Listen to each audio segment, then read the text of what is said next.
Jesus did not die so we could stay the same. He died so we could be made new.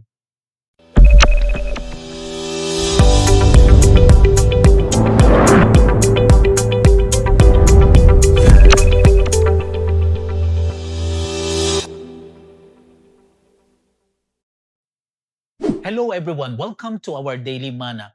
Kindly open our Bibles in the book of Romans, chapter 7, verses 22 to 25. As God's word says, "For I joyfully concur with the law of God in the inner man, but I see a different law in the members of my body, waging war against the law of my mind and making me a prisoner of the law of sin, which is in my members.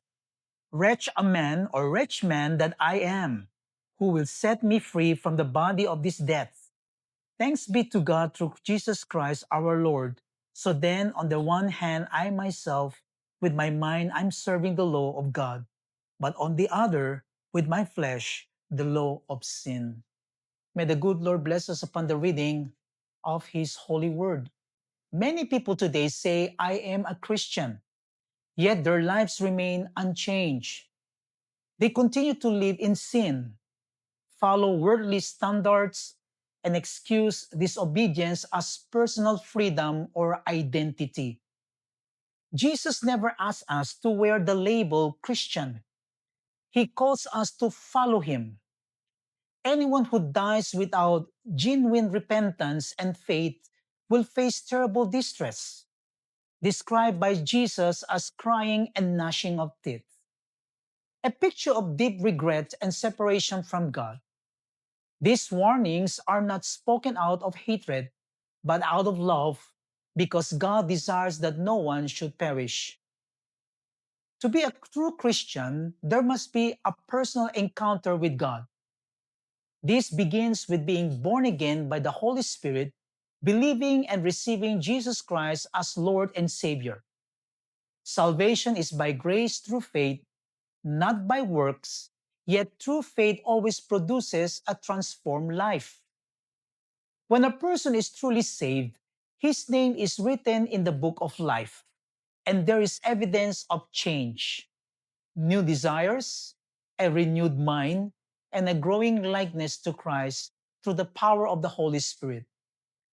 Christianity is not external religion, it is internal transformation that shows outwardly over time.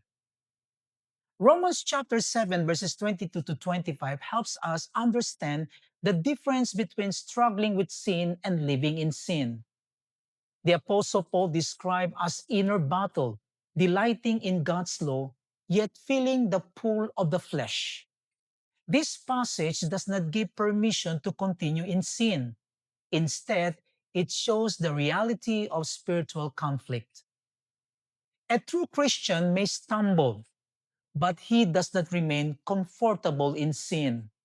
He hates it, confesses it, and runs back to Christ for mercy and strength. Fake Christianity, on the other hand, makes peace with sin, excuses it, and even celebrates it. This is especially clear today when some young people openly claim to be Christians on social media. Yet their attitudes, language, lifestyle, and values look no different from the Word. They may say they believe in Jesus, but they do not live according to His teachings. Their identity is shaped more by culture than by Christ. They are not fully living in Christ likeness, but are still following the standards of the Word. The Bible reminds us that friendship with the Word is hostility toward God. We cannot walk in the light while choosing to stay in darkness. A true Christian is not defined by church attendance alone, religious posts, or Christian titles. A true Christian is someone saved by the grace of God, filled with the Holy Spirit, committed to obeying Christ, and willing to follow Him no matter the cost. It is not about perfection, but about direction. It is not about being sinless, but about being sincere, repentant, teachable, and daily transformed. Christianity is not a Sunday habit, it is a daily surrender of one's life to Jesus. So here is the heart to heart challenge. Are you a Christian in name only or in nature? Has your faith changed your thinking, your speech, your choices, and your relationships? If someone examines your life closely, will they see Christ reflected in you or just a religious label? Jesus did not die so we could stay the same. He died so we could be made new. God is calling us not to fake faith, but to real repentance, real surrender, and real transformation. Let us choose to be true followers of Christ, not a title, not a label, not a Sunday only believer, but men and women whose lives are being changed daily by the power of the Holy Spirit until the day we stand before Him with confidence and joy. Let's pray. Heavenly Father, we come before you with humble and honest hearts. Thank you for your word that awakens us, corrects us, and calls us back to truth. We acknowledge, Lord, that without you, we are weak and easily deceived. Forgive us for the times we claim your name with our lips, but fail to honor you with our lives. Forgive us for living comfortably in sin, for following the standards of this word, and for treating your grace lightly. Lord Jesus, we thank you for the cross, where mercy and justice met. We ask that you search our hearts today. Remove every false assurance, every form of fake faith, and every compromise that keeps us from fully following you. Grant us genuine repentance, not just sorrow for consequences, but a deep turning away from sin and a wholehearted turning around toward you. Holy Spirit, fill us afresh, transforms us from the inside out, change our desires, renew our minds, and shape our character to reflect Christ. Help us to walk in the light, to hate what is evil, and to cling to what is good. Give us the courage to live as true Christians, not by title, not by appearance, but by daily obedience and surrender. Father, let our lives bear fruit that brings glory to your name.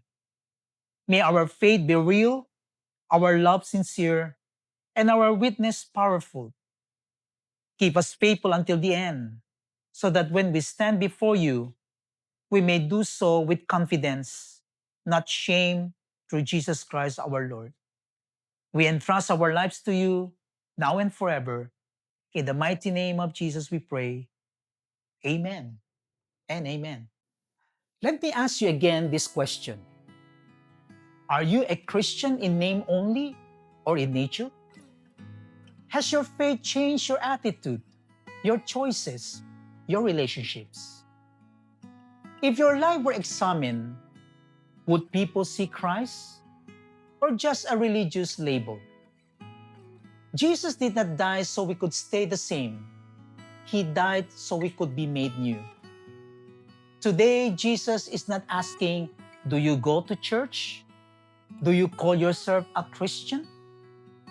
He is asking, will you follow me fully, sincerely, daily? Let us be real followers of Christ, not a label, not a title, not a Sunday Christian, but a life daily transformed by the Holy Spirit, walking in the light until the day we stand before Him, not in fear, but in joy. Lord, make us true Christians, not in words, but in life. Amen. God bless everyone, and Shalom.